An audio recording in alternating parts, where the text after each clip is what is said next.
viewers, and here we are looking at our first video from Gamescom, and we find ourselves on the DriveClub stand. You can see here all the different rigs I've got set up, some with wheels, some with a pad of the new build. Looking way more impressive than it was last year.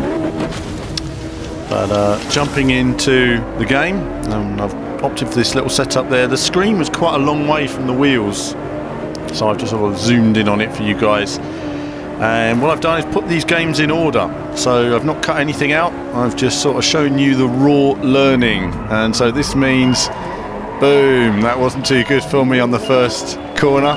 I can play racing games, honest, and so right, that didn't work for me. Now, never been on this track, never driven this car, didn't know where I was going, hadn't picked up on the map in the bottom corner yet. I was just simply focusing on the gameplay. Flat out through that corner, I thought I may as well just put my foot down now to close up on these guys. Lift through this section, and now I was getting the hang of looking at the map, I believe, in just a moment, realising, oh, there's a map there.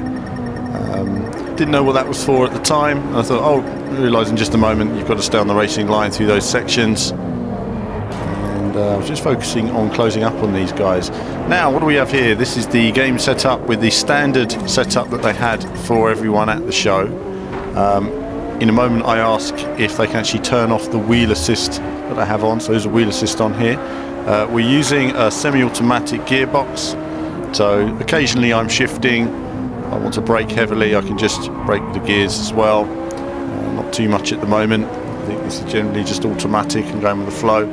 The automatic gears were very efficient. And so in terms of handling, how does it move forward? Well, we're going to assess that through each video.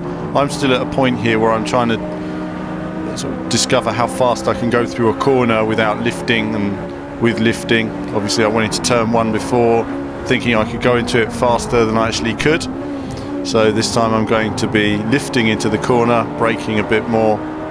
The AI, obviously I close up on them under braking a lot more than I would expect, so we managed to counter steer the car, keep it on the straight and narrow that time, and that worked well with the wheel. So far, how am I finding it? Quite intuitive for the wheel so far. First lap down, pretty good, working well. Just got to learn those braking points, how quick you can get on the power. The one difference I did find actually when I was using the pad last year, it was very easy to slide the car, drift it through corners, almost like the car did it itself. This time it's a little bit more challenging in trying to get the car to drift. However, the overall difficulty is pretty straightforward. Keeping the car together, that's nice. Always nice when you can counter steer in a game like this. You know, so many get into a kind of tank slapper, and then you find yourself struggling to get out of the slide or backing off out the power to try and regain control.